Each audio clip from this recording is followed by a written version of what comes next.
درود دوستان عزیز، واقعا انسان به اشتباه نمی شود و اگر مثلا ما اشتباه کنیم باید حتما یک دیگر را سرزنش میکنیم که گویا آنهایی که سرزنش میکنند اشتباه ندارند. چند ماه پیش، انیقترش چند روز پیش، عبدالرازق از بران یعنی که جدا بشد با سببهای به خودشان معلوم، اما توانستیم که هم بران و هم عبدالرازق را گپ‌های پست و بلند میگوییم. اما ببینید دوستان عزیز، امروز عبدالرازق را چگونه استفاده میبرند حتی دیگر ملت ها.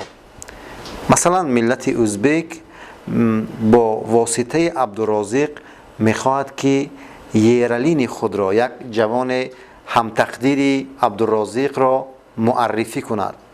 از تاجیکستان به سمت ازبکستان میبرند و میخواهند یرالین را همراه عبدالرازق بر رینگ برارند، یعنی که در میدان رینگ آنها محاربه بکنند و با همین توانند که یکی از جوانهای ازبک را با واسطه عبدالرازق یعنی که معرفی بکنند.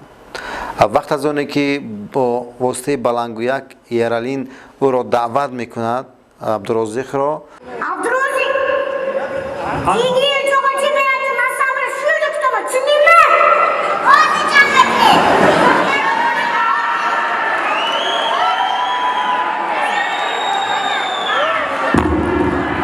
bular kelishib olishdi. 2023-yil Toshkentda bo'ladigan jahon chempionatida bular ikkalasi ikkala ringga chiqishadi. Asosiy jang kechasi shular ishtirokida bo'ladi. ببینید جرأت او را و من در حیرت ماندم که یک جوان بسیار هم هرچند که او را با نقص خداوند آفریده. ببینید امروز تکرارا میگویم که ازبک ها میخواهند یک جوان را که هم تقدیر عبدالرازق است با واسطه عبدالرازق معرفی بکنند.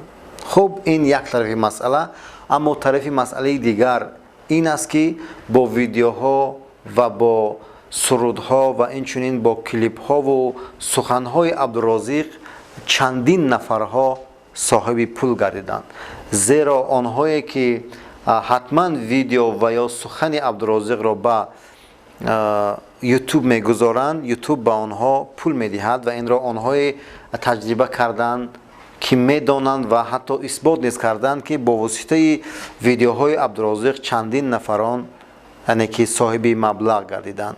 پس بیایید او را سرزنش نکنیم و دستگیریش بکنیم تا که معرفگری ملت تاجیک باشد. و در آخر میگویم که با همه ماجرا عبدالرازق به پیش، کو کسی به خطا، عبدالرازق به پیش.